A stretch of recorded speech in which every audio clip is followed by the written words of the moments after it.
ఒకసారి పోటీ చేసిన నియోజకవర్గం నుంచి మరోసారి పోటీ చేయకూడదు. ఓడిపోవడం అన్న ప్రసక్తే ఉండకూడదు. పార్టీ ఏదైనా విజయమే లక్ష్యం. ఇదే ఫార్ములాతో ప్రతిసారి సక్సెస్ అవుతున్నారు మాజీ మంత్రి గంటా శ్రీనివాసరావు. విశాఖ నార్త్ ఎమ్మెల్యేగా ఇటీవలే మాజీ అయిన గంటా ఈసారి భీమిలిపై కన్నేసి టికెట్ దక్కించుకున్నారు.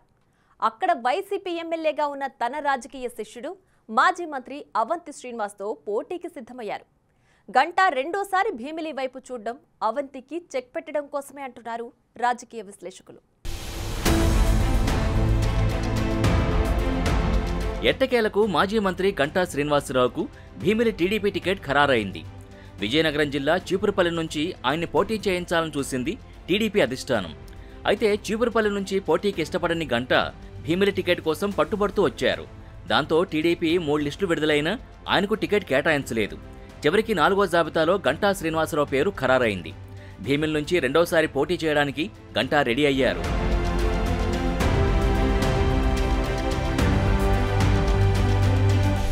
గత ఎన్నికల్లో విశాఖ నార్త్ నుంచి ఎమ్మెల్యేగా గెలిచిన గంటా శ్రీనివాస్ ఇటీవలే మాజీ అయ్యారు.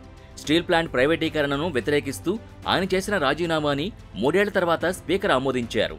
గంటా పొలిటికల్ కెరీర్ ఫస్ట్ నుంచి డిఫరెంట్గానే కనిపిస్తుంది. 1999లో టీడీపీ నుంచి రాజకీయాల్లో ప్రవేశించి తొలి ప్రయత్నంలోనే అనకాపల్లి నుంచి ఎంపీగా గెలుపొందారు. 2004 ఎన్నికల్లో చోడవరం ఎమ్మెల్యేగా విజయం సాధించారు. 2009 ఎన్నికలకు ముందు పీఆర్పీలో చేరి అనకాపల్లి ఎమ్మెల్యేగా గెలిచి ఆ పార్టీ కాంగ్రెస్లో విలీనమవడంతో కిరణ్ కుమార్ రెడ్డి కేబినెట్లో బెర్త్ దక్కించుకున్నారు.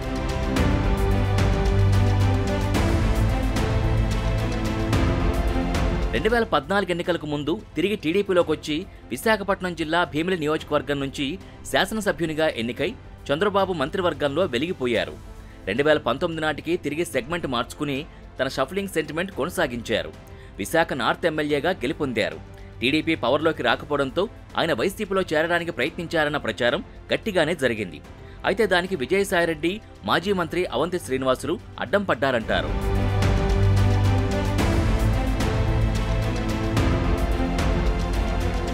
మొత్తంశెట్టి శ్రీనివాసరావు అలియాస్ అవంతి శ్రీనివాస్కి రాజకీయ గురువు గంటా శ్రీనివాసే అంటారు.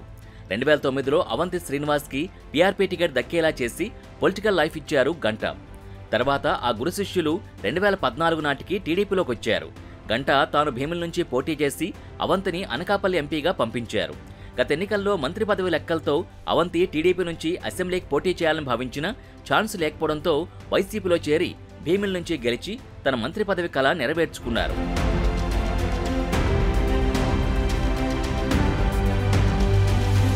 గత ఎన్నికల్లో సబ్బం హరిపై గెలిచిన అవంతికి ఈసారి భీమిలిలో పరిస్థితులు అంత అనుకూలంగా లేవని చెబుతున్నారు. సిట్టింగ్ ఎమ్మెల్యే మాజీ మంత్రి అవంతి శ్రీనివాస్ వైఖరితో వచ్చే ఎన్నికల్లో భీమిలిలో గెలిచే అవకాశం లేదని వైసీపీ నాయకులు, కార్యకర్తలే బహిరంగ ప్రకటనలు చేస్తున్నారు. 2 సార్లు ఎమ్మెల్యేగా, ఓసారి ఎంపీగా పనిచేసిన మాజీ మంత్రి అవంతి వచ్చే ఎన్నికల్లో గెలవడం అంత ఈజీ కాదనే అభిప్రాయం వ్యక్తమవుతోంది.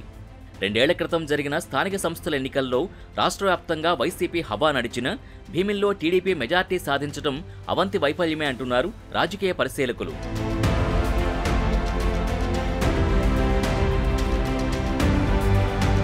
గ్రేటర్ విశాఖలో భాగమైన భీమిల్లో కార్పొరేషన్ ఎన్నికలతో పాటు జెడ్పీటీసీ, ఎంపీటీసీ ఎన్నికల్లో కూడా వైసీపీకి ఘోర పరాభవం ఎదురైంది.